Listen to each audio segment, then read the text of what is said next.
నా పేరు రమణారెడ్డి అండి. మాది కొత్తపల్లి గ్రామం, కాజీపేట మండల్, వరంగల్ అర్బన్ జిల్లా అండి. నేను బీఎస్సీ కంప్యూటర్స్ చదువుకున్నాను. గత 10 సంవత్సరాలుగా వివిధ స్వచ్ఛంద సంస్థలలో పనిచేస్తూ వచ్చానండి.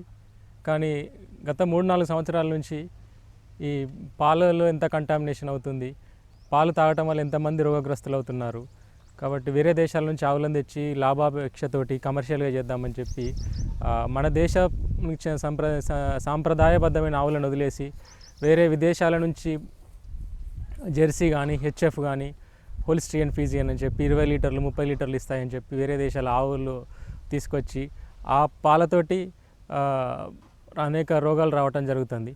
కాబట్టి నేను గత 3-4 సంవత్సరాల నుంచి సంబంధించిన పాల వలన ఎక్కువ మంది కంటామినేషన్ పాలు అంటే కాలుష్యమైన పాలతోటి వ్యాధిగ్రస్తులు వస్తున్నారని చెప్పి నేను వివిధ ఎన్జిఓలలో పనిచేసే క్రమంలో అర్థం చేసుకోవడం జరిగింది. కాబట్టి మనమెందుకు మన దేశవాళీ జాతులను సంరక్షించకూడదు, మంచి పాలను ఎందుకు అందించకూడదు, మన కుటుంబంలో కూడా మంచి పాలు తాగిన వాళ్ళం అవుతామనే ఉద్దేశంతో పోయిన సంవత్సరం నవంబర్ 1వ తేదీన గుజరాత్ నుంచి గిర్ ఆవులను తీసుకురావడం జరిగిందండి. ఇవేంటంటే కొంచెం విదేశీ ఆవులతో పోల్చుకుంటే పాలు తక్కువగా ఇచ్చినప్పటికీ మంచి ప్రోటీన్స్ కానీ, విటమిన్స్ కానీ మనిషి తాగితే శరీరం అభివృద్ధి చెందేటట్టుగా మంచి పాలు, మనకు పూర్వం నుంచే గంగిగోవు పాలు గరిటెడైనా చాలు అనే నానుడి ఉంది. కాబట్టి అది రాను రాను డబ్బు సంపాదనే లక్ష్యంగా పెట్టుకొని కమర్షియల్గా విదేశీ ఆవులతోటి డైరీ ఫార్మ్స్ నడిపిస్తున్నారండి. కాబట్టి మనం అట్లా కాకుండా మంచి పాలు వినియోగదారులకు అందించాలనే ఉద్దేశంతో మా ఉద్యోగాలు వదిలేసి మేము ఈ గిర్రావులతోటి డైరీ ఫామ్ స్టార్ట్ చేయడం జరిగింది. కొంత కమర్షియల్గా చూసుకుంటే కొన్ని ఇబ్బందులు ఉన్నప్పటికీ మనకు మంచి పని చేస్తున్నామనే ఉద్దేశంతో మేము ఈ పని కొనసాగిస్తూ వెళ్తున్నామండి. ఇవి పూటకు 5 లీటర్లు అనుకుంటే రోజుకు 10 లీటర్లు ఇచ్చేటి, రోజుకు 6 లీటర్లు, 8 లీటర్లు, 4 లీటర్లు ఇచ్చేటి కూడా ఉన్నాయి. కాబట్టి నా దగ్గర అంతా 10 లీటర్లు ఇచ్చేటి హైయెస్ట్గా ఉన్నాయి, 15-20 లీటర్లు ఇచ్చేటి కూడా ఈ జాతిలో ఉన్నాయి. అయితే ముఖ్యంగా మన భారతదేశంలో 35కు పైగా జాతులు ఉండేవి. కానీ రాను రాను వీటిని సాకపోవటం వల్ల ప్రజలు నాగరిక జీవితానికి అలవాటు పడి వీటిని సాధడం ఇబ్బందిగా భావించి సిటీ లైఫ్కి అలవాటు పడడం వల్ల అందరూ ఆవులను, పశువులను సాకలేకపోతున్నారు. కాబట్టి మన 35కు పైగా ఉన్న జాతులు అంతరించిపోతూ చివరికి ఒక 7-8 జాతులే మిగిలిపోయినాయి. వాటి సంఖ్య కూడా పూర్తిగా తగ్గిపోయింది. బ్రెజిల్ వాళ్ళు, విదేశీయులు కానీ చాలా మన దేశపు బ్రీడ్లను తీసుకుపోయి బాగా అభివృద్ధి పరుచుకొని వాళ్ళు మన దేశంలో ఉన్న ఆవుల గొప్పతనాన్ని గుర్తిస్తున్నారు. కాబట్టి మన దేశంలో మనం కూడా మన జాతుల ఆవులు అంతరించిపోకుండా కాపాడాలనే ఉద్దేశంతో నాలాంటి ఔత్సాహికులు కొంతమంది మళ్ళీ తిరిగి మన సాంప్రదాయాల వైపు వెళ్ళాలనే ఉద్దేశంతో ప్రారంభించడం జరిగింది. ముఖ్యంగా మన భారతదేశంలో ఉన్న ఆవులలో మన ఆంధ్రప్రదేశ్, తెలంగాణలో అయితే ఒంగోలు ఆవు, గుజరాత్ వెళ్తే గిర్ ఆవు, పంజాబ్ వెళ్తే సాహివాల్ ఆవు, ఒక్కొక్క రాష్ట్రంలో ఒక్కొక్క ఆవులు మంచి నాణ్యత కలిగిన పాలను అందిస్తున్నాయి. కాబట్టి పూర్వం మన మనుషులందరూ ఈ నాణ్యమైన పాలు, నాణ్యమైన ఆహారం తినడం వలన ఆరోగ్యంగా ఉన్నారు. కాబట్టి ఇప్పుడు రకరకాల విషతుల్యమైన ఆహారాలు, విషతుల్యమైన పాలు సేవించడం వలన అనేక రకాల రోగగ్రస్తులయ్యి రోగాల బారిన పడుతున్నారు. కాబట్టి నా యొక్క విన్నపం ఏంటంటే ప్రతి రైతు కమర్షియల్గా ఇట్లా డైరీ లాగానే చేయాల్సిన అవసరం లేదు. 1-2 ఆవులను పెట్టుకొని తన వ్యవసాయానికి ఉపయోగపడుతుంది. ఈ వివిధ యూరియా, డిఏపీలు, వివిధ రకాల పెస్టిసైడ్లు ఉపయోగించి కలుషితమైన ఆహారం తయారు చేసి వినియోగదారుడికి కలుషితమైన ఆహారం ఇచ్చే హక్కు రైతుకు లేదు. కాబట్టి 1-2 ఆవులను సాదుకున్నా కూడా పూర్వ వైభవం భారతదేశానికి రావడం జరుగుతుందని నా ఉద్దేశం. కాబట్టి అందరికీ ఈ ఆవుల గొప్పతనాన్ని చెప్పాలా, ఈ పాలన యొక్క విశిష్టతను తెలపాలనే ఉద్దేశంతో నేను ఈ డైరీ ఫామ్ను సంవత్సరం క్రితం ప్రారంభించడం జరిగింది. ఈ సంవత్సరంలో అనేక ఒడిదుడుకులు ఎదుర్కొంటూ పర్వాలేదు నడిపించగలన నమ్మకం నాకు కుదిరింది. కాబట్టి నేను మొదలు ఈ ఫామ్ స్టార్ట్ చేద్దామని నా మిత్రులతోటి కానీ, శ్రేయోభిలాషులతోటి కానీ, డాక్టర్లతోటి కానీ సంప్రదించినప్పుడు డైరీ ఫామ్ అంటే చాలా ఒడిదుడుకులతో కూడుకున్నది. అందులోనూ మీరు దేశవాళీ ఆవులు అంటున్నారు. కాబట్టి దేశవాళీ ఆవులు అంటే చాలా కష్టంతో కూడుకున్నాయి. మీకు అనుకున్నన్ని 10 లీటర్లు 20 లీటర్లు పాలు ఇవ్వవు, ఇది నడపలేరు మీరు ఎక్కువ రోజులు అని చెప్పడం జరిగింది. కానీ చూద్దాం, మనం 1 సంవత్సరం 2 సంవత్సరాలు నడిపి చూసి చేద్దాం. ఇన్ని సంవత్సరాలు మన భారతదేశం గొప్పగా బతికినప్పుడు ఇప్పుడు మనం ఎందుకు నడపలేము దీని అనే ఉద్దేశంతో తెగించి నేను ఉద్యోగాన్ని వదిలేసి ఈ దేశవాళీ డైరీ ఫామ్ స్టార్ట్ చేశానండి. కొన్ని ఇబ్బందులు ఉన్నప్పటికీ సాధ్యం కాదు అన్నంత ఇబ్బంది అయితే లేదండి, నడిపించచ్చు. హైదరాబాద్ మార్కెట్లో 150 నుంచి 200 వరకు నడుస్తుంది. మేము ఇక్కడ 80 రూపాయలకు అమ్ముతున్నాము. 100 రూపాయలకు అమ్మితే కనుక ఆవు పాలను మంచి నడిపించచ్చు ఇబ్బందులు లేకుండా. మేము 80కి ఇస్తూ కొంత ఇబ్బంది ఉన్నా కూడా అందరికీ మంచి పాలు ఇవ్వాలి, అని అనుకుంటున్నాము. అయితే ఏ డైరీ ఫామ్ అయినా మొదటి 3 సంవత్సరాలు లాభాల కోసం ఆపేక్ష లేకుండా నడపగలిగితేనే విజయం సాధిస్తారు. కాబట్టి మొదటి సంవత్సరంలోనే లాభాలు రావాలని మేము కోరుకోవట్లేదు. కేవలం లాభాపేక్షతోటే మేము నడిపియాలనే ఉద్దేశం కాదు. కాబట్టి మాకు కొంత ఇబ్బందులు అయినప్పటికీ మేము దీన్ని కొనసాగిస్తాము, ఇలాగ నడిపియాలనే ఉద్దేశం ఉంది. కాబట్టి ముఖ్యంగా ఈ దేశవాళీ ఆవులలో ఏంటంటే A2 ప్రోటీన్ ఉంటుందని న్యూజిలాండ్ శాస్త్రవేత్తలు గ్రహించి ఆ పరిశోధనలు చెప్తున్నారు. A2 ప్రోటీన్ అంటే మన శరీరాన్ని రోజు రోజుకు డెవలప్ చేసి ఆరోగ్యవంతంగా ఉండేటట్టు తయారు చేస్తుంది. A1 ప్రోటీన్ ఏదైతే అనుకున్నామో A1 ప్రోటీన్ జెర్సీ, HF విదేశీ ఆవులలో A1 ప్రోటీన్ ఉంటుంది. ఇవి కూడా పరిశోధనలు చెప్తున్నాయి. కాబట్టి A1 ప్రోటీన్ ఆవు పాలు తాగటం వల్ల మన ఆరోగ్యం రోజు రోజుకు క్షీణించి ఈ డయాబెటీస్ కానీ, మోకాళ్ళ నొప్పులు కానీ, కీళ్ళ నొప్పులు ఇట్లాంటి అనేక రకాల జబ్బుల బారిన పడుతున్నారు. కాబట్టి ఈ కంటామినేషన్ అంటే విషతుల్యమైన పాలు, ఈ యూరియాతో కలిపిన పాలు, విదేశీ జాతుల పాలు తాగి వ్యాధిగ్రస్తులు కావద్దు.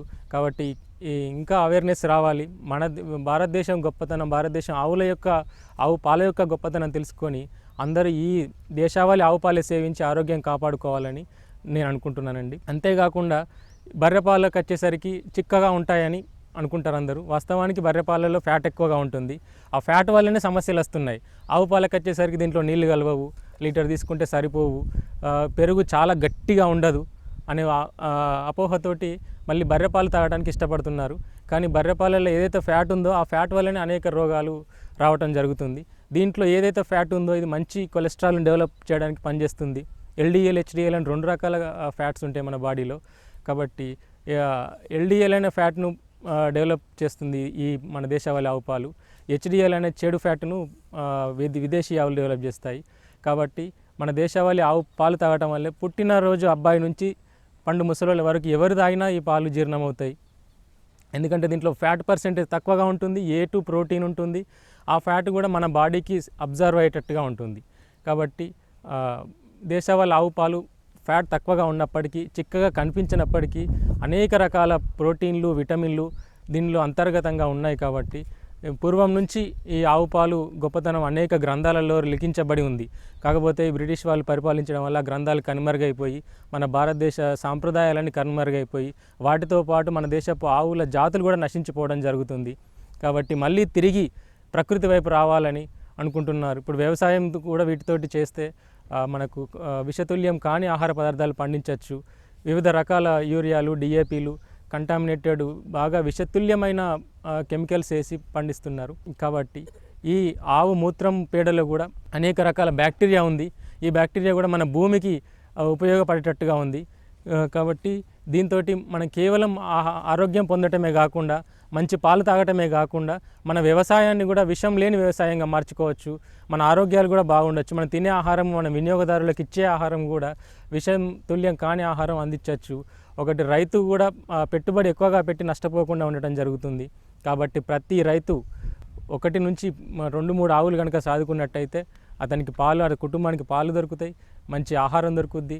ఈ 1000 లక్షలు పెట్టుబడి పెట్టి నష్టపోకుండా ఉండటం జరుగుతుంది. కాబట్టి సొంతంగా రైతు 2-3 సాదుకోవచ్చు. లేదంటే ఎక్కువ మందికి పాలు అందించాలా, మంచి పాలు అందించాలా అనే ఉద్దేశంతో ఇట్లా కమర్షియల్గా డైరీ ఫార్మ్స్ కూడా పెట్టుకోవచ్చు. కాకపోతే ఏంటంటే ఈ ఆవులకు మేము విషం లేని ఆహారం అంటే యూరియాలు, DAPలు వేసిన గడ్డి కూడా ఇయ్యము. ఆర్గానిక్ గడ్డి లాగానే ఇస్తాము. మా దగ్గర ఉన్న వీటి పేడతోటే ద్రవజీవామృతం, ఘనజీవామృతం ఇట్లాంటివి తయారు చేసి యూరియాకు, DAPకి బదులుగా వేసి పండిస్తూ మేము ఇవ్వటం జరుగుతుంది. కాబట్టి కమర్షియల్ డైరీ ఫారాలు, విదేశీ జాతులతో వాళ్ళు చేసే డైరీ ఫామ్లో ఆక్సిటోసిన్ ఇంజెక్షన్స్, ఏదైతే పాలు ఇవ్వకపోతే షేప్ రావడానికి ఆక్సిటోసిన్ ఇంజెక్షన్స్, హార్మోన్ ఇంజెక్షన్స్ ఇచ్చి పాలు ఎక్కువగా రావడానికి ట్రై చేస్తూ ఉంటారు. కాబట్టి అట్లాంటివి కూడా మేము చెయ్యము. ఎందుకంటే మా ఉద్దేశమే నాణ్యతను పెంచడానికే మేము ఎంతసేపు ఆలోచిస్తూ ఉంటాం. కాబట్టి మంచి పాలను వినియోగదారులకు అందియాలనే ఉద్దేశంతో మేము చేయడం జరుగుతుంది. కాబట్టి ఆక్సిటోసిన్ ఫ్రీ ఉంటుంది. ఎక్కువగా మెడిసిన్ వాడము. ఏదో ఒకటి జ్వరం వచ్చినప్పుడు 1-2 ఇంజక్షన్లతోటే మేము చేస్తాము. ఎక్కువగా ఆయుర్వేదిక్ ప్రోడక్ట్సే వాడుతుంటాం మేము. ఈ ప్రోటీన్స్ కానీ, బై ప్రోటీన్స్ కానీ, బై ఫ్యాట్స్ కానీ ఇట్లంతా ఆయుర్వేదిక్, శతావరి లాంటి వనమూలికలు మేము ఇవి ఆవులకు ఆహారంలో వాడతాము. కాబట్టి ఇట్లా మేము చేసుకుంటూ కంటామినేటెడ్ ఫ్రీ, విషతుల్యం కాని ఆవు పాలను ఎక్కువ మందికి అందించాలని కోరుతున్నాము. వినియోగదారులు కూడా ఏంటంటే చిక్కగా ఉన్నాయని బర్రె పాలు వాడటము, తక్కువగా వస్తున్నాయని ప్యాకెట్ పాలు వాడటం కాకుండా ఈ పాల విశిష్టతను గుర్తించి అనేక గ్రంథాలు ఉన్నాయి, అనేక పరిశోధనలు చెప్తున్నాయి. చాలామందికి తెలుసు పూర్వం నుంచి ఆవు పాల ప్రాముఖ్యత ఏంటి. వాళ్ళు కూడా గుర్తించి ఈ పాలనే కనుక మమ్మల్ని ప్రోత్సహిస్తే మాలాంటి ఔత్సాహికులు ఇంకా ఎక్కువ మంది ఫామ్స్ పెట్టడానికి అవకాశం ఉంటుంది. ఎక్కువ దేశవాళీ ఆవుల సంతతి పెరగడానికి అవకాశం ఉంటుంది. ఇది ఒకటి మేము తెచ్చినవన్నీ గిర్ ఆవులు తెచ్చినామండి. ఇదే కాకుండా గిర్ కాకుండా సాహివాల్ అని పంజాబ్లో పెరుగుతుంది. అది కూడా పూటకి 10 లీటర్లు 15 లీటర్లు ఇచ్చే సామర్థ్యం ఉన్నది. కాంక్రేజ్ అని గుజరాత్ వెరైటీ, అది కూడా 10 లీటర్లు ఇచ్చి 15 లీటర్లు ఇచ్చే సామర్థ్యం ఉన్నది. కాబట్టి ఇట్లా మంచి మంచి జాతులు చాలా ఉన్నాయి మన భారతదేశంలో. మన ఆంధ్రప్రదేశ్ తెలంగాణకు వచ్చేసరికి ఒంగోలు జాతి ఉంది. వాళ్ళు కూడా మన దగ్గర పాలు ఇయ్యని అపోహ ఉంది, కానీ బ్రెజిల్లో 40 లీటర్ల పాలు పిండుతున్నారు మన ఒంగోలు బ్రీడ్తో. కాబట్టి మన కనుక కరెక్ట్గా మన బ్రీడ్ను డెవలప్ చేసుకోగలిగితే ఇవి కూడా మంచి పాల సారాన్ని కలిగి ఉన్నాయి. మంచి పాల సార కలిగి ఉన్న ఆవులను వాటి సంతతిని డెవలప్ చేసుకొని విదేశీ ఆవులతో పోటీగా పాలు ఇవ్వగలుగుతాయి. ఆ విదేశీ ఆవు పాలకు వీటికి చాలా తేడా ఉంటుంది. కాబట్టి మన దేశ ఆవులనే మనం ఎంకరేజ్ చేసుకోవాలి. మన సాంప్రదాయ లక్షణాలే చాలా మంచివి. కాబట్టి ఈ విధంగా భారతదేశం సాంప్రదాయాలకు పెట్టింది పేరు. కాబట్టి మనం మన భారతదేశం యొక్క ఆవులను సంతతిని డెవలప్ చేసుకోవాలని లక్ష్యంతో ముందుకు పోవాలని నేను మిగతా డైరీ రైతులను కానీ మామూలు రైతులను కానీ కోరుతున్నాను. మొత్తం ప్రస్తుతం మాకు 25 ఆవులు ఉన్నాయండి. 25లో 15 మిల్కింగ్లో ఉన్నాయి. ఈ 15కు మొత్తం మాకు పూటకు 50 లీటర్లు అవుతున్నాయండి. 2 పూటలకు కలిపి 100 లీటర్లు అవుతున్నాయి. యావరేజ్ వచ్చి 7 లీటర్లు ఉంది ఒక ఆవు. మాకు 2 లీటర్లు ఇచ్చే ఆవు ఉంది, 10 లీటర్లు ఇచ్చే ఆవు ఉంది. యావరేజ్ చేసుకుంటే మాకు 6 నుంచి 7 లీటర్లు యావరేజ్లో ఉంది. ఇది మేము లీటర్కి వచ్చి 80 రూపాయలకు అమ్ముతున్నామండి. ఇది వాస్తవంగా చూసుకుంటే వీటి ప్రొడక్షన్ కాస్ట్ అన్నీ చూసుకుంటే చాలా తక్కువ రేటుకి ఇస్తున్నట్టు. హైదరాబాద్ మార్కెట్లో అయితే 100 నుంచి 200 మధ్యలో అమ్ముతున్నారు. కానీ మేము వినియోగదారులకు ఇంకా అవగాహన రావాలి, మంచి పాలు ఇవ్వాలి అనే ఉద్దేశంగా తక్కువ రేటుకే ఇస్తున్నాము. వీటికి ముఖ్యంగా రోజుకు 10 లీటర్లు ఇచ్చే ఆవు అనుకుంటే పూటకు 5 లీటర్లు అనుకుంటే 3 కిలోల దానా పెడతాము. రోజుకు 6 కిలోల దానా పెడతాము. దానికే మాకు 150 నుంచి 120 రూపాయలు ఒక దానా మీదనే ఖర్చు అవుతుంది. తర్వాత పచ్చిగడ్డి వేస్తాము. పచ్చిగడ్డి 2 ఎకరాలలో కోఫోర్ 1 ఎకరం ఉంది. తర్వాత ఆంధ్ర నుంచి ఒక గడ్డి తీసుకొచ్చాము, లోకల్ గడ్డి, అదొక ఎకరం ఉంది. తర్వాత హెడ్జ్ లూసర్ని కూడా మొన్ననే పెట్టినాము. ఇట్లా ఈ రకరకాల గడ్డిలు వీటిని పెంచడానికి కూడా ఖర్చు అవుతుంది మాకు. ఇట్లా ఒక ఆవుకు మెయింటెనెన్స్ వచ్చి ప్రొడక్షన్ కాస్టే మాకు 50 నుంచి 60 రూపాయలు వస్తుంది. తర్వాత మార్కెటింగ్ ఖర్చు అవన్నీ ఉంటాయి. అవన్నీ చూసుకుంటే మాకు చాలా తక్కువ లాభంతోనే అందించడం జరుగుతుంది. మాకు ముఖ్యంగా లాభాపేక్ష మెయిన్ కాకుండా వినియోగదారులకు మంచి పాలు అందించాలనే ఉద్దేశంతో మేము డైరీ ఫామ్ నడిపేయడం జరుగుతుందండి. కాబట్టి మా లక్ష్యం ఏంటంటే ఫామ్ ఫ్రెష్ పాలు వినియోగదారులకు ఇవ్వాలి. ఫామ్ ఫ్రెష్ అంటే అర్థం ఏంటంటే పిండినాక 1 అవర్ లోపే 1.5 అవర్ లోపు వినియోగదారులకు చెందేటట్టుగా మేము ఇస్తుంటాము. మాకు ఉదయం 5 గంటలకు పాలు ఇక్కడ నుంచి వెళ్ళిపోతాయి.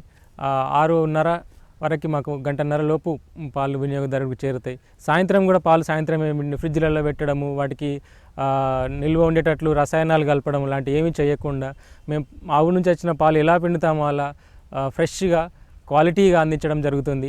కాబట్టి ఎక్కువసేపు ఫ్రిడ్జ్లో పెట్టుకొని తాగటం వల్ల కూడా మంచిది కాదని ఉద్దేశంగా మేము ఈ సాయంత్రం విడిన పాలు సాయంత్రమే కస్టమర్స్కి అందిస్తుంటాము. పొద్దున విడిన పాలు పొద్దున్నే కస్టమర్స్కి అందిస్తూ ఉంటాము.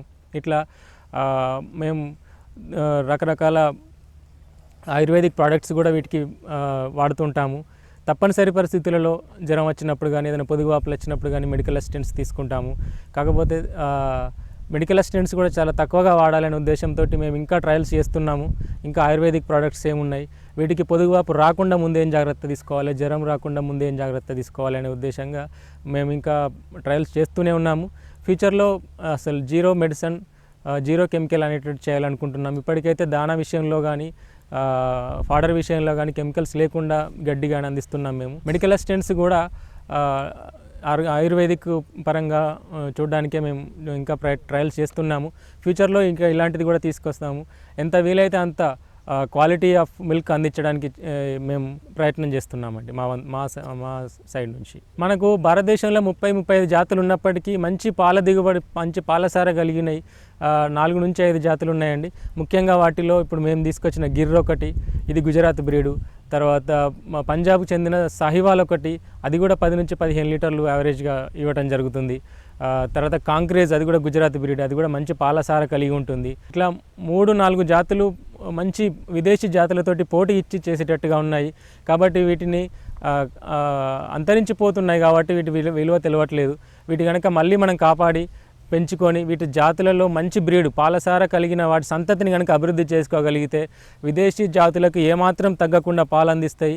మంచి నాణ్యతతో కూడుకున్న పాలు, ప్రోటీన్లతో కూడుకున్న పాలు అందించడం జరుగుతుంది. కాబట్టి మన దేశంలోనే మంచి పాలు ఉన్నప్పుడు వేరే దేశానికి వెళ్ళాల్సిన అవసరం లేదు, ఆ జాతులను అభివృద్ధి చేయాల్సిన అవసరం లేదు. కాబట్టి ఈ జాతులలో ప్రాముఖ్యతను ఎక్కువ మంది తెలుసుకొని ఈ జాతులనే వీటి బ్రీడ్ని అభివృద్ధి చేసుకోగలిగితే మన భారతదేశం ఇంకా ముందుకు పోవడానికి, విషతుల్యం లేని పాలు తాగడానికి, చిన్నపిల్లలు తాగే పాలను కూడా విషతుల్యం చేయడం మంచిది కాదు. కాబట్టి మన జాతులే గొప్పవి. మన భారతదేశమే ప్రపంచంలోకెల్లా న్యూజిలాండ్ శాస్త్రవేత్తలు పరిశోధనలు తెలిపి దీంట్లో ఉన్న A2 ప్రోటీన్ ఉందని చెప్పడం జరిగింది. కాబట్టి ఎవరో చెప్తే తెలుసుకోకుండా మన పాల గొప్పతనం మనమే తెలుసుకొని ఈ బర్రె పాలు చిక్కగా ఉన్నాయని వాడకుండా, తర్వాత వేరే ఆవు పాలు ప్యాకెట్ పాలు 10 రూపాయలకే దొరుకుతున్నాయి, తక్కువకు దొరుకుతున్నాయని అపోహతో వెళ్లకుండా మంచి ఆరోగ్యం కావాలనుకున్నప్పుడు మన పాలే తాగటం, మంచి పాలు తాగటం ముఖ్యమని నేను వినియోగదారులు కూడా సూచిస్తున్నాను. మేము ఆవుల ఆరోగ్యంగా ఉండడానికి, తర్వాత పాలు మంచి ప్రోటీన్లతో కూడుకునే రావడానికి సమీకృత దానా ఇవ్వటం జరుగుతుందండి. ముఖ్యంగా దానాలో 4 రకాలు వాడతాం మేము. మొక్కజొన్న పిండి, పత్తి చెక్క, పెసరపొట్టు, కందిపొట్టు, గోధుమ పొట్టు లాంటివి నానబెట్టి పొద్దున నానబెట్టి సాయంత్రం అందిస్తాం, సాయంత్రం నానబెట్టి పొద్దున అందిస్తాము. వీటితో పాటు కోఫోర్ అని ఒక పచ్చి గడ్డి రకం ఉంది, అది ఒకటి కోసిస్తాము పొద్దున ఒకసారి, సాయంత్రం ఒకసారి. ఇక్కడ మాకు ఆంధ్రా గడ్డి అనేది పచ్చి గడ్డి రకం ఉంది, అది కూడా కోసి ఇవ్వడం జరుగుతుంది. దీంతో పాటు హెడ్జ్ లూసర్ అని పప్పు జాతికి సంబంధించింది ఉంది, అది కూడా మేము ఇప్పుడే స్టార్ట్ చేస్తున్నాము, ఇంకా ఇవ్వటం లేదు. ఇట్లా సమీకృత అంటే ప్రోటీన్ల పరంగా కానీ కార్బోహైడ్రేట్స్ పరంగా కానీ అన్నీ అందినప్పుడే పశువు ఆరోగ్యంగా ఉంటుంది. తర్వాత రోజు కొద్దిసేపు బయట ఇలా ఎండలో కట్టేయడం కానీ ఎండలో తిప్పడం కానీ జరుగుతుంది. దీనివల్ల కూడా సూర్యరశ్మితో డి విటమిన్ అందటం వల్ల ఆరోగ్యంగా ఉంటుంది. పాలల్లో కూడా విటమిన్స్ ఎక్కువగా రావడం జరుగుతుంది, పాల ఉత్పత్తి కూడా బాగుంటుంది. ఎప్పుడైతే బయట కొంచెం తిరగటం వల్ల ఉంటుందో వాటికి ఫిజికల్ యాక్టివిటీ ఉండి అవి కూడా స్ట్రెస్ గురి కాకుండా రోగాల బారిన పడకుండా ఉండటం జరుగుతుంది. కాబట్టి ఇలా మేము ఆవులను రోగాల బారిన పడకుండా మంచిగా ఉండేటట్టే ముందే జాగ్రత్త తీసుకుంటాం. ఏదైనా తప్పనిసరి పరిస్థితుల్లో ఇబ్బంది వస్తే మెడికల్ అసిస్టెంట్స్కు అప్పుడప్పుడు వెళ్ళటం జరుగుతుందండి. ముఖ్యంగా విదేశీ ఆవులను చూసుకుంటే వాటికి పైన హంప్ అనేది ఉండదు. మన భారతదేశ ఆవులకి ఏంటంటే ప్రపంచంలోకి వెళ్ళి అన్ని ఆవులలో కంటే భారతదేశ ఆవులకి హంప్ అంటే మెడకి వెనక భాగంలో వీపు పైన ఇట్లా ఊపురం అంటారు తెలుగులో దాన్ని, హైట్గా ఉంటుంది. దానివల్ల ఏంటంటే దాంట్లో సూర్యకేతు నాడి అని ఉండటం వల్ల సూర్యుని నుంచి శక్తిని గ్రహించి దాన్ని పాలల్లోకి అందించడం జరుగుతుంది. కాబట్టి దీనివల్లనే మన పాలకు విశిష్టత రావడం జరిగింది. కాబట్టి ఈ పాలకు గుర్తింపు రావడం ఏంటంటే సూర్యకేతు నాడి ఉండటం వల్ల మనం ఓన్లీ భారతదేశం ఆవులలోనే ఈ శక్తి ఉండటం జరుగుతుంది. అదే విదేశీ ఆవులు చూసుకుంటే వీపు పై భాగంలో ఫ్లాట్గా ఉండటం జరుగుతుంది. వాటికి సూర్యకేతు నాడి కానీ అట్లాంటివి కానీ ఏమీ లేవు. వీటికి వ్యాధి నిరోధక శక్తి, రెసిస్టెన్స్ పవర్ కూడా చాలా ఎక్కువ. దాదాపుగా జ్వరం రావటం కానీ పొదుగువాపులు కానీ విదేశీ ఆవులతో పోల్చుకుంటే చాలా తక్కువ. ఎప్పుడైతే పాలు ఎక్కువ ఇచ్చే జాతులకు సమస్యలు కూడా ఎక్కువనే ఉండటం జరుగుతుంది. కాబట్టి వాటికి ఒక లాక్టేషన్ పీరియడ్లో 2 నుంచి 3 సార్లు పొదుగువాపులు వచ్చే అవకాశాలు ఉంటాయి. వీటికి పోల్చుకుంటే ఏదో 1-2 ఆవులకు వీటికి కూడా వస్తాయి పొదుగువాపు ఆవులు, కానీ వాటితో పోల్చుకుంటే మనకు మెడిసిన్ రిస్క్ చాలా తక్కువ, వ్యాధులు రోగాలు తట్టుకునే శక్తి చాలా ఎక్కువగా ఉంటుంది. కాబట్టి ఇవి పాలు తక్కువగా ఇచ్చినప్పటికీ మన జాతులు మెయింటెనెన్స్ తక్కువగా ఉంటుంది, మంచి లక్షణాలు కలిగి ఉన్నాయి. కాబట్టి ఈ జాతులనే మనం ఎంకరేజ్ చేసే దిశగా ముందుకు సాగాలని నేను కోరుకుంటున్నాను. అట్లాగే మన భారతదేశ ఆవుల గొప్పతనం ఏంటంటే ఏ ప్రాణి అయినా కూడా మన మనుషులైనా చూసుకుంటే ఆక్సిజన్ పీల్చుకొని కార్బన్ డైఆక్సైడ్ రిలీజ్ చేస్తాము. కానీ అత్యుత్తమ లక్షణం ఏంటంటే ఒక ఆవు ఆక్సిజన్ పీల్చుకొని, ఆవు అంటే భారతదేశం ఆవు మాత్రమే ఆక్సిజన్ పీల్చుకొని ఆక్సిజన్ మాత్రమే రిలీజ్ చేస్తుంది. అదే అన్నిటికన్నా గొప్ప లక్షణం మన భారతదేశం ఆవుకే ఉండటం జరిగింది. కాబట్టి ఇంత మంచి లక్షణాలు ఇట్లా చెప్పుకుంటూ పోతే దీని గురించి గ్రంథాలు రాయటం జరిగింది, అనేక పరిశోధనలు చెప్పడం జరుగుతుంది. ఇంకా మహారాష్ట్రలో ఒక మహనీయుడు సుభాష్ పాలేకర్ అని ఈ ఆవు యొక్క మూత్రంలో ఏం బ్యాక్టీరియా ఉంది, పెండలో ఏం బ్యాక్టీరియా ఉంది, పాలల్లో ఏమొస్తున్నాయి పరిశోధనలు చేయడం జరిగింది. అయితే మేము ఈ ఆవును కేవలం పాలే అమ్మటం కాకుండా పాలు అనేది ఒక ప్రోడక్ట్ మాత్రమే. కాబట్టి అందరూ ఏమనుకుంటారంటే డైరీ ఫాము ఆవులు అనగానే పాలు మాత్రమే అమ్ముకోవచ్చు, పాలు మాత్రమే దీని నుంచి బై ప్రోడక్ట్ వస్తాయి అనుకుంటారు. కానీ ముఖ్యంగా పాలే కాకుండా దీని పేడ ఉత్తమమైనదే, దీని మూత్రం ఉత్తమమైనదే, దీని ఉచ్ఛ్వాసలు నిశ్వాసాలు కూడా మనకు ఆరోగ్యానికి పనిచేస్తాయి. కాబట్టి ఎప్పుడైతే ఈ యూరిన్ కలెక్ట్ చేయగలుగుతామో మన వ్యవసాయంలో భాగంగా దీన్ని ఉపయోగించవచ్చు.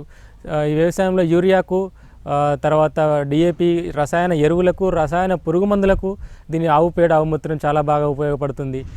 దీంట్లో భాగంగా మహారాష్ట్రకు చెందిన సుభాష్ పాలేకర్ అనే మహనీయుడు దీని ఆవు పేడలో ఉన్న గొప్పతనం ఏంటి, ఆవు మూత్రంలో ఉన్న గొప్పతనం ఏంటి, ఎలా ఉపయోగపడుతుందని అనేక దేశంలో అనేక జిల్లాలు, రాష్ట్రాలు తిరిగి దాని యొక్క గొప్పతనం వివరించడం జరుగుతుంది. దాంట్లో భాగంగా నేను కూడా 2 సార్లు శిక్షణ కార్యక్రమంలో అటెండ్ అయినాను. ఆయనను ఇన్స్పైర్గా తీసుకొని ఇది కేవలం పాలు మాత్రమే వినియోగదారులకు అందించవచ్చు అనే కాన్సెప్ట్ కాకుండా మనం ఒక మంచి వ్యవసాయం చేయొచ్చు, రసాయనాలు లేని పంటలు పండించే ఉద్దేశంతో వీళ్ళు చేయడం జరిగింది. నా దగ్గర 2,000 లీటర్ల సంపులు కట్టించడం జరిగింది. వాటిలలో 2,000 లీటర్ల మూత్రం నాకు ఎప్పటికీ స్టాక్ ఉంటుంది. ఎప్పుడైతే ఆవు మూత్రం వస్తుందో ఆవు పంచకం ఒక దారిలో నుంచి ఒక లైన్ ద్వారా వచ్చి ఆ కుండీలో పడడం జరుగుతుంది. దీన్ని మేము అనేక రకాల కషాయాలు, తర్వాత ఎరువులు తయారు చేయడానికి ఉపయోగిస్తాము. ముఖ్యంగా ద్రవజీవామృతం అంటే ఇది భూమిని సారవంతంగా మార్చడానికి యూరియాకు, డిఏపికి దానికి ప్రత్యామ్నాయంగా వాడతాము. తర్వాత ఘనజీవామృతము, ఇది సాలిడ్ ఫార్ములాలో ఉంటుంది. ఇది కూడా భూమిని యొక్క సారం పెంచడానికి వాడతాము. ముఖ్యంగా మరి వీటిలలో ఏముంటుంది, ఆల్రెడీ ఆవు మూత్రంలో నైట్రోజన్ ఉంది. తర్వాత ఆవు మూత్రం కనుక భూమి మీద చల్లటం వల్ల భూమిలో ఉండే బ్యాక్టీరియా, ముఖ్యంగా వానపాములు, ఈ మనం వేసే రసాయన ఎరువుల వల్ల, రసాయన పురుగు మందుల వల్ల మన భూమిలో వానపాములు అనేవి లేకుండా ఎక్కడికో భూమి అడుగులోకి వెళ్ళిపోయినాయి. కాబట్టి మళ్ళీ మనం ఈ ఆవు మూత్రం, ఆవు పేడలను వాడటం వల్ల భూమి అట్టడుగు పొరల్లో ఉన్న వానపాములు మళ్ళీ పైకొచ్చి భూమిని గుల్లగా మార్చి సారవంతం చేసి భూమి పనికి వచ్చే అనేక రకాల బ్యాక్టీరియా, మనం ఎట్లయితే ప్లేట్లో అన్నాన్ని చేతితో తింటామో, నోరు దగ్గరికి అన్నం ఎట్లయితే అందిస్తామో, అట్లాగే భూమిలో ఉన్న ఈ అనేక రకాల పోషకాలను మొక్కకు అందించాలంటే దానికి బ్యాక్టీరియా కావాలి. ఫాస్ఫరస్ సాల్యుబరైజింగ్ బ్యాక్టీరియా అంటే భాస్వరాన్ని అందించే బ్యాక్టీరియా ఉంటుంది, నైట్రోజన్ అందించే బ్యాక్టీరియా ఉంటుంది. ఇట్లా రకరకాల బ్యాక్టీరియా భూమిలో ఉన్నప్పుడే భూమి సారవంతమైనదని గమనించుతాం. నేల పై పొర అనుకున్నప్పుడు పై 3 ఇంచులు ఎంత బ్యాక్టీరియాతో కలిగి ఉంటే భూమి ఎంత బలవర్ధకంగా, సారవంతంగా ఉండి మంచి పంటలు, నాణ్యమైన పంటలు పండటానికి, ప్రోటీన్లతో కూడిన పంటలు రావడానికి, ఆరోగ్యవంతమైన పంటలు రావడానికి అవకాశం ఉంటుంది. ఇదంతా జరగాలంటే ఒక 15-20 సంవత్సరాల ముందు, 30 సంవత్సరాల ముందు మన భారతదేశం ఎలా ఉంది, ఎంత నాణ్యతతో కూడిన పంట పండించినాము, అట్లాంటి పంట మళ్ళీ రావాలంటే మళ్ళీ అందరూ బ్యాక్ టు నేచర్ అంటే ప్రకృతికి వైపు తిరిగి మళ్ళీ రావాలి. మళ్ళీ దేశావళి ఆవులను పెంచాలి, మళ్ళీ వాటితోటి వ్యవసాయం చేయాలి. అప్పుడే కనుక మనం నాణ్యమైన పంటలు అందించగలుగుతాం. ఇక్కడ మేము కూడా ఈ ఆవు పేడ, ఆవు మూత్రాలను ఉపయోగించే రకరకాల కషాయాలు, దశపర్ణి కషాయం అంటే 10 రకాల ఆకులను ఈ పేడలో, ఈ ఆవు పంచకంలో మరిగించి తయారు చేసే కషాయం ఉంటుంది. నీళ్ళలో మరిగించి తయారు చేసే కషాయాలు ఉంటాయి. పంచగవ్య అంటే ఆవు యొక్క 5 ద్రవ్యాలు, 5 పదార్థములు, ఆవు పాలు, ఆవు పేడ, ఆవు పెరుగు, ఆవు నెయ్యి, తర్వాత అరటి పండ్లు, ఇట్లాంటివన్నీ కలిపి పంచగవ్యాన్ని చేయడం జరుగుతుంది. ఇవేంటంటే అనేక రకమైన హార్మోన్స్, ప్రోటీన్స్ మొక్కకు అందించడానికి, మొక్క పెరుగుదలకు ఉపయోగపడుతుంది. కాబట్టి ఈ ఆవుతోటి చాలా రకాల ఉపయోగాలు ఉన్నాయి. మనం వ్యవసాయం చేసుకోవచ్చు, ఈ మంచి పాలు మనకు తీసుకోవచ్చు. కాబట్టి మన భారతదేశం ఆవులను సంతతిని వృద్ధి చేయాలనే ఉద్దేశంతో నేను ఈ దేశావళి ఆవులతో డైరీ ఫారం స్టార్ట్ చేయడం జరిగింది. అయితే పాలేకర్ ఏమంటారంటే ఒక ఆవుతోటి 30 ఎకరాలు సాగు చేయొచ్చు ఆయన శిక్షణ కార్యక్రమం చెప్పడం జరుగుతుంది. 30 ఎకరాలు సాగు చేయొచ్చు, అది ఎట్లా సాధ్యమవుతుందంటే 3-4 సంవత్సరాలు ఈ వ్యవసాయం చేసినప్పుడు అప్పుడు ఒక ఆవు పేడతో ఒకసారి ద్రవజీవామృతం బారిస్తే పంట కాలంలో సరిపోతుంది. కానీ మొదట్లో చేసినప్పుడు మేము ప్రాక్టికల్గా గమనించింది ఏంటంటే 4-5 సార్లు ద్రవజీవామృతం పారియాలా, 1-2 సార్లు ఘనజీవామృతం వేయాలా. మన భూములు రసాయనాలకు అలవాటు పడి ఉన్నాయి కాబట్టి భూమిలో సారం మొత్తం లేకుండా పోయింది. కాబట్టి జీవం అనేది లేదు, బ్యాక్టీరియా అనేది లేదు. కాబట్టి దాన్ని పెంచడానికి కొంచెం టైం పడుతుంది. అదే 3-4 సంవత్సరాల సమయం పడుతుంది. ఎప్పుడైతే 3-4 సంవత్సరాల సమయం మన భూమిని అంతా మార్చినామో 5వ సంవత్సరం నుంచి అప్పుడు ఒక ఆవుతోటి 30 ఎకరాలు అనేది సాధ్యమవుతుందేమో. కాబట్టి ఇట్లా వీటిని మన దగ్గర 25 ఆవులు, 30 ఆవులు ఉన్నాయంటే మన వ్యవసాయం కాకుండా ఇంకా కూడా కమర్షియల్గా వేరే వాళ్ళకి అందించే ఉద్దేశం మాకు ఉంది. కానీ ప్రాక్టికల్గా వర్కర్స్ ఇబ్బంది వల్ల మేము అందరికీ అందించలేకపోతున్నాము. ఎవరైనా ఔత్సాహికులు ఈ పేడతోటి, ఈ మూత్రంతో ఎరువులు తయారు చేసి మేము కూడా కొంత ఉపాధి పొందుతామని కనుక ముందుకు వస్తే వాళ్ళకు కూడా మేము ఇవ్వటానికి సిద్ధంగా ఉన్నాము. అంతేగాక ఎవరైనా రైతులు వచ్చి అడిగితే నామమాత్రం రుసుము తీసుకొని ఈ మూత్రం కానీ పేడ కానీ ఇవ్వటానికి మేము సిద్ధంగా ఉన్నాము. ఈ విధంగా మేము ఈ సేంద్రియ వ్యవసాయాన్ని, విషపూరితమైన రసాయన ఎరువులు, పురుగు మందులు లేని వ్యవసాయాన్ని ఎంకరేజ్ చేయడానికి సిద్ధంగా ఉన్నామని నేను తెలుపుతున్నాను. ఇప్పుడు మన తెలంగాణ, ఆంధ్రప్రదేశ్ కనుక చూసుకుంటే ఒక 30-40 సంవత్సరాల కింద మన తెలుగు రాష్ట్రంలో కానీ, మన భారతదేశంలో కానీ ఎక్కడ కూడా రసాయన ఎరువులు కానీ, విదేశీ ఆవులు కానీ అవుపించేవి కాదు.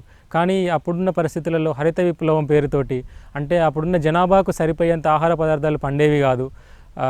ఆహారం సరిపోని పరిస్థితులు, ఆకలి చావులు ఉండేది, ఆహారం లేదు అనే ఉద్దేశంతో, అందరికీ ఆహారం అందించాలనే ఉద్దేశంతో ప్రభుత్వం ఏంటంటే హరిత విప్లవం పేరుతోటి విదేశీకి చెందిన హైబ్రిడ్ విత్తనాలు, అంటే సంకరజాతి విత్తనాలు, తర్వాత రసాయన ఎరువులు, ఏదైతే యూరియా, డిఏపి అవి అంటున్నామో మనం, ఈ రసాయన ఎరువులు దిగుమతి చేసుకొని ఆహారం యొక్క ఉత్పత్తి పెంచాలి, క్వాంటిటీ పెంచాలనే ఉద్దేశంతో క్వాలిటీ మర్చిపోవడం జరిగింది. దాంట్లో భాగంగానే హరిత విప్లవం పేరుతో 1965-70 సంవత్సరంలో విపరీతంగా రసాయన ఎరువులు మన దేశంలో అలవాటు చేయడం జరిగింది. అది మెల్లమెల్లగా పెరుగుతూ ఇవాళ రసాయన ఎరువులు లేకుంటే వ్యవసాయం లేదు అనే స్థితికి రావడం జరిగింది. ఎన్ని బస్తాలు వేసినా అరబస్తా, ఒక బస్తా అలవాటు చేసి మొదట్లో ఇప్పుడు ఎకరానికి 10 నుంచి 15, కొన్ని ఏరియాలలో 20-25 బస్తాలు కనుక వేసే పరిస్థితికి రావడం జరిగింది. దీనివల్ల భూమి మొత్తం సారం కోల్పోయి, జీవం కోల్పోయి, బ్యాక్టీరియాను కోల్పోయి, వానపాములను కోల్పోయి, పంట ఎన్ని బస్తాలు వేసినా కూడా పంట వండలేని పరిస్థితి, రైతుకు వచ్చే ఆదాయం కన్నా ఈ ఎరువుల మీద, పురుగు మందుల మీద ఖర్చు ఎక్కువ పెట్టాల్సిన పరిస్థితి, రైతు ఆత్మహత్యలకు దారితీసే పరిస్థితులు దాపురించినాయి. కాబట్టి ఇటువంటి దౌర్భాగ్య పరిస్థితుల నుంచి మళ్ళీ మన భారతదేశం ఎప్పుడైతే సుసంపన్నంగా, సస్యశ్యామలంగా ఉందో అలాంటి పరిస్థితి రావాలంటే మళ్ళీ మనం ప్రకృతి వైపు ప్రయాణించాల్సి ఉంటుంది. మళ్ళీ మన దేశావళి ఆవులను మళ్ళీ మనం సంతతి పెంచుకోవాల్సి ఉంటుంది. మళ్ళీ ఎరువులు, పురుగు మందులు లేకుండా ప్రకృతి వ్యవసాయం, అంటే సహజమైన వ్యవసాయం చేసి ఆహారంలో నాణ్యత పెంచాల్సి ఉంటుంది. కాబట్టి అప్పుడు క్వాంటిటీ కావాల్సి ఉండే, ఇప్పుడు క్వాంటిటీ కాదు, క్వాలిటీ ఇప్పుడు కావాలా. ఇప్పుడు మంచి ఆహారం కావాలి, రోగాలు లేని సమాజం కావాలా. కాబట్టి దానికోసమే ఇప్పుడు మళ్ళీ పూర్వపు స్థితికి మళ్ళీ మనం వెళ్ళటం జరుగుతుంది. అందుకోసం ఇప్పుడు చూసుకుంటే ఒకప్పుడు దేశావళి ఆవులు మాత్రమే ఉండేది. ప్రతి ఇంట్లో 2 నుంచి 3, కొన్ని ఇళ్లలో మధ్యతరగతి కొద్దిగా మంచి వ్యవసాయం కలిగిన ఇళ్లలో 50 నుంచి 60 ఆవులు ఉండేది. ఆవుల పెండతోటి వ్యవసాయం చేసేవాళ్ళు, ఆవు పాలే తాగేవాళ్ళు. కానీ ఎప్పుడైతే బ్రిటిష్ వాళ్ళ రాక ఆరంభమైందో, ఎప్పుడైతే హరిత విప్లవం వచ్చిందో అప్పటి నుంచి విదేశీ జాతులు, విదేశీ సంకర విత్తనాలు, ఎరువులు రావడం జరిగింది. కాబట్టి ఇప్పుడు చూసుకుంటే మన దేశవాళీ ఆవుల కన్నా సంకర జాతి ఆవులు, అంటే హెచ్ఎఫ్, హోల్స్టియన్ ఫ్రీజియన్ కానీ, జెర్సీ ఆవులు కానీ, ముఖ్యంగా డైరీ ఫారాలలో ఎక్కువ సంఖ్యలో కమర్షియల్గా డైరీ ఫారాలు నడిపిస్తూ ఉన్నారు. కాబట్టి ఇప్పుడిప్పుడే మళ్ళీ మన దేశం యొక్క విశిష్టత ఏంటి, దేశావళి ఆవుల విశిష్టత ఏంటి వినియోగదారులకు తెలియడం జరుగుతుంది. దీని మీద ఇంకా కొంచెం అవగాహన పెరగాలి. డైరీ రైతులు కూడా దేశావళి ఆవులనే సాధటం ముఖ్యమని గుర్తించాలి. ప్రభుత్వాలు కూడా వీటిని ఎంకరేజ్ చేయాలా. ఇప్పుడు ఆంధ్ర ప్రభుత్వం చూసుకుంటే అక్కడ దేశావళి ఆవులను ఎంకరేజ్ చేస్తూ 50% సబ్సిడీ మీద ఆవులను అందజేస్తుంది. మన ప్రభుత్వం కూడా అటువైపుగా ఆలోచించి ఈ ఆవులను ఎంకరేజ్ చేయడానికి రైతులకు కొంత సబ్సిడీతోటి ఇస్తే కనుక రైతులు ఇంకా పెద్ద ఎత్తున ముందుకు రావటం, కమర్షియల్గా పెంచేవాళ్ళు కానీ, ఇంట్లో 1-2 సాదుకునే వాళ్ళు కానీ ముందుకు రావడం జరుగుతుంది. తద్వారా దాని వైశిష్టత, దాని గొప్పదనం ప్రతి ఒక్కరికి తెలుస్తుంది. తద్వారా మన రోగాలు లేని సమాజం, రోగాలు లేని ఆహారం, రోగాలు లేని వ్యవసాయం, నష్టాలు లేని వ్యవసాయం దిశగా పయనించడానికి అవకాశం ఉంటుందని నేను అనుకుంటున్నానండి. ఇప్పుడు మనము భారతదేశంలో చూసుకుంటే సిక్కిం కానీ, అస్సాం కానీ రసాయనాలు లేని వ్యవసాయం, అంటే సేంద్రియ వ్యవసాయ రాష్ట్రంగా గుర్తించినారు. అక్కడ ఎరువులు కానీ, పురుగు మందులు కానీ దొరకలేని పరిస్థితి కల్పించినారు. కాబట్టి అక్కడ వాతావరణం కానీ, పర్యావరణం కానీ, రైతులు కానీ విషయాలు లేకుండా పంటలు పండించి, రసాయన ఎరువులు లేకుండా పంటలు పండించి విపరీతమైన పెట్టుబడులు పెట్టాల్సిన అవకాశం లేదు. కాబట్టి మన దగ్గర కూడా అటువైపుగా మన ప్రభుత్వం పయనించాలి. ఇప్పుడు ఆల్రెడీ కేంద్ర ప్రభుత్వం PKVY, అంటే పరంపరాగత్ కృషి వికాస యోజన, అంటే సాంప్రదాయ వ్యవసాయం వైపు రైతులను మరల్చడానికి PKVY అనే ప్రోగ్రాం కండక్ట్ చేయడం జరుగుతుంది. దీనిలో భాగంగా ఒక మండలంలో, ఒక గ్రామానికి 50 మంది రైతులను సెలెక్ట్ చేసి వారికి ఈ ప్రాక్టీసెస్ చేపించి వీటి మీద అవగాహన కల్పిస్తున్నారు. అదే కాకుండా రాష్ట్ర ప్రభుత్వం నుంచి కూడా ఇంకా పెద్ద ఎత్తున ప్రతి ఊర్లో ఒక 10 మంది రైతులను కనుక తీసుకొని ఈ దేశావళి ఆవులను కొంత సబ్సిడీ మీద అందించి ఈ వ్యవసాయానికి కావాల్సిన ఇన్పుట్స్ కనుక అందించగలిగితే ఇంకా మంచి పంటలు వండడానికి, కల్తీ లేని పంటలు వండడానికి, మంచి పాలు అందించడానికి అవకాశం ఉంటుంది. ఇంతకుముందు ప్రభుత్వాలు మినీ డైరీలు అని చెప్పి డైరీ రైతులకు కొంత ప్రోత్సాహకాలు ఇచ్చేది. ఇప్పుడు అటువంటి స్కీములు కూడా బంద్ చేయడం జరిగింది.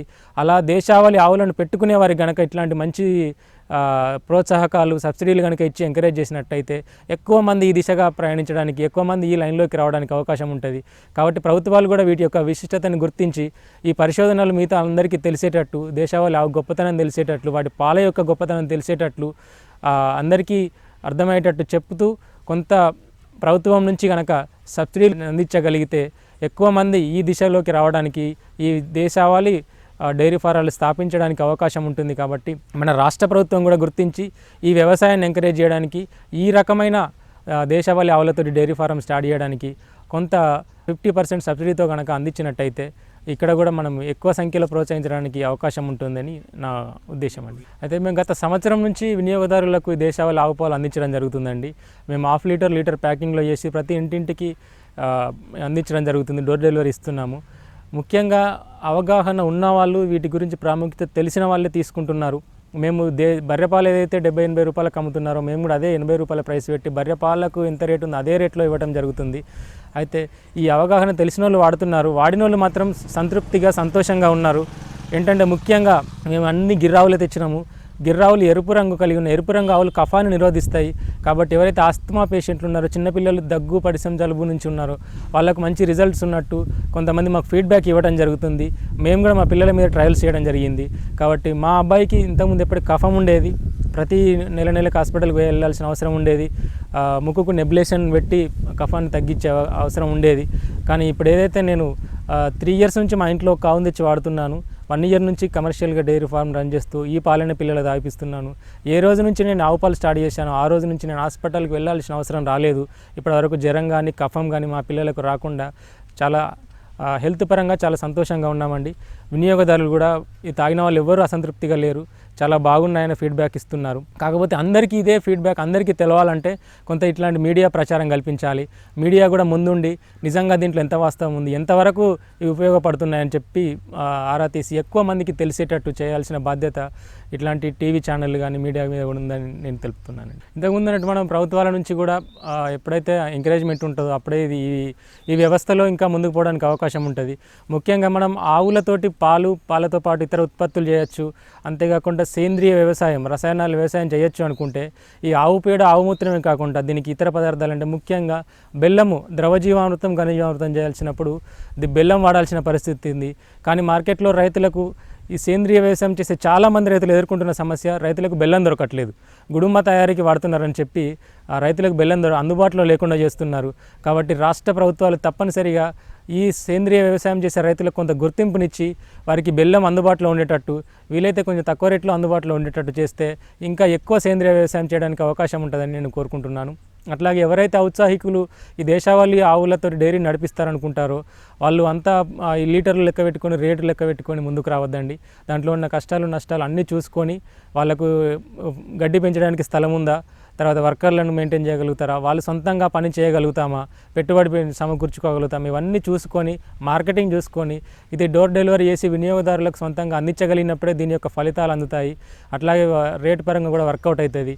మళ్ళీ మీరు ఈ పాలు డైరీకి వస్తే మళ్ళీ మీరు తీసుకుపోయి వీటిని కాలుష్యంతో కూడుకున్న పాలల్లో బూడిదలో పోసినట్టే అవుతుంది. కాబట్టి ఈ రకంగా ఎవరైతే నడిపించారనుకున్నారో వాళ్ళు వినియోగదారుకి డైరెక్ట్ అందించగలిగితే మాత్రమే దీని సహకారం, దీని సఫలత లభిస్తుంది. దీని పరంగా మీరు నష్టాలు పొందకుండా ముందుకు పోవడానికి అవకాశం ఉంటుంది. నేను ఇప్పటి వరకు 25 ఆవులు పెట్టానంటే షెడ్కు కానీ, ఆవులకు కానీ, ఫాడర్కి కానీ నాకు 20 లక్షల పెట్టుబడి అయింది. దీన్ని 10 లక్షలు బ్యాంక్ లోన్ ద్వారా తీసుకున్నాను, 10 లక్షలు నేను సమకూర్చుకున్నాను. ఇట్లాగా నాకు ఇది ఒక 3 సంవత్సరాలు 4 సంవత్సరాల వరకు బ్యాంకులోనే ఉంటుంది. 5వ సంవత్సరం నుంచి నేను ఏమైనా లాభాలు ఆర్జించగలుగుతానని ఆలోచిస్తున్నాను. కాబట్టి మొదటి 3 సంవత్సరాలు ఎవరు కూడా లాభాల కోసం ఎక్స్పెక్ట్ చేయొద్దు. ఎప్పుడైతే మన ఫామ్లో పుట్టిన దుడ్డ పెరిగి పెద్దగైపోయి అది గర్భం దాల్చి ఆవు అయ్యి పాలు ఇచ్చినప్పుడే మనకు పెట్టుబడులు తగ్గి లాభాలు రావడానికి అవకాశం ఉంటుంది. కాబట్టి మొదటి 3 నుంచి 5 సంవత్సరాలు అనేది మనము లాభాలు ఆర్జించకుండా ఓపికతో చేసినప్పుడే డైరీ ఫామ్లో మనం ఎక్కువ రోజులు నడిపించగలుగుతాం.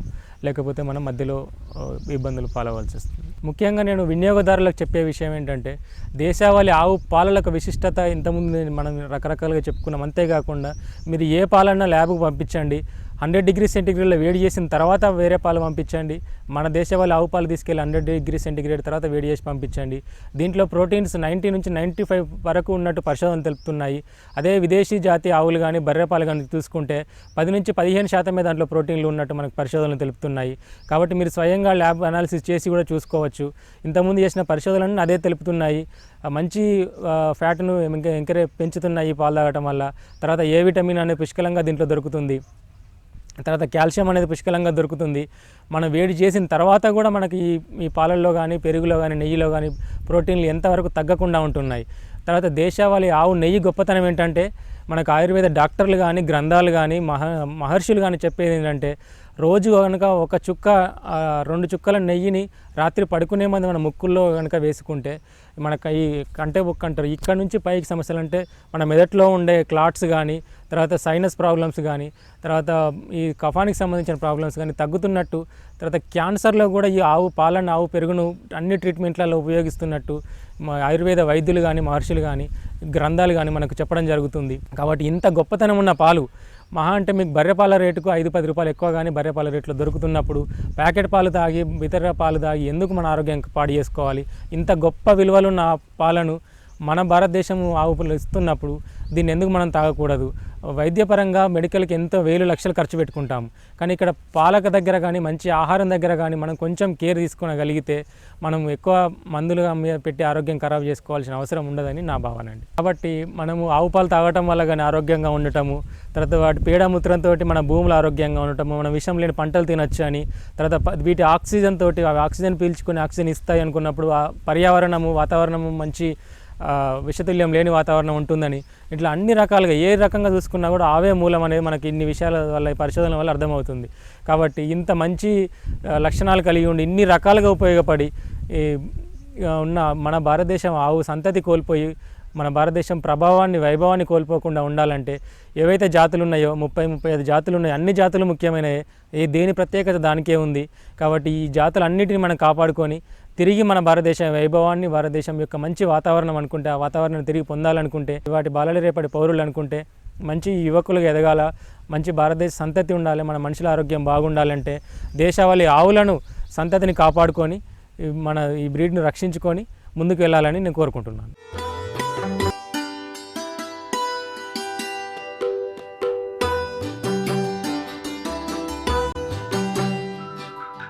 యాక్చువల్గా మనకి వరంగల్లో first of all A2 milk దొరకడం అనేది ఒక అదృష్టము.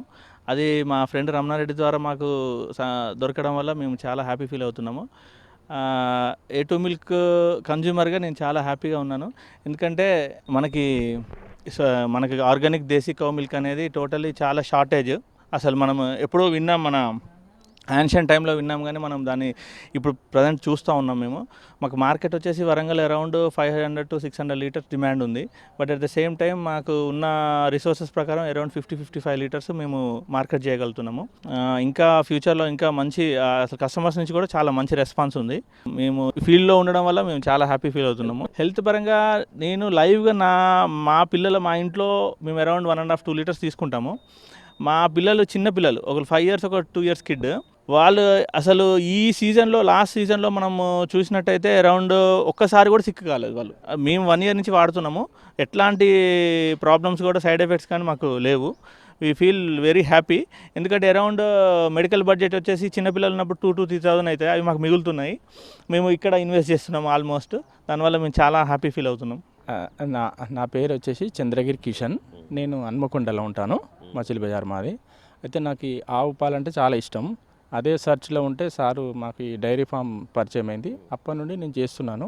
నాకు ఈ వర్క్ చేస్తుంటే చాలా సంతోషం అనిపిస్తుంది. కస్టమర్స్ తోటి కూడా చాలా బాగా రెస్పాన్స్ ఉన్నది మాకు. అయితే ఈ పాలు దొరకడం నిజంగా నేను అదృష్టంగా భావిస్తున్నాను. ఇంకా చేయాలని ఉన్నది, కాకపోతే మాకు కొంచెం మా చోటు కొన్ని కస్టమర్స్ యూజ్ చేసేవాళ్ళు, ఇప్పుడు వాళ్ళు రెస్పాన్స్ బాగా ఇస్తున్నారు, చాలా బాగున్నది అని రెస్పాన్స్ ఇస్తున్నారు. అది మాకు సంతోషాన్ని ఇస్తుంది. మాకు ఇది చేస్తున్నందుకు ఏం రిస్క్ అనిపించేది, ఇంకా బాగా చేయాలనిపిస్తుంది. అందరూ ఒక 50 members వరకు ఉన్నారు మాకు ఇప్పుడు. ఇంకా చేయాలని ఉంది, కానీ కొద్దిగా మాకు ఇంకా పెంచుకోవాల్సి వస్తుంది.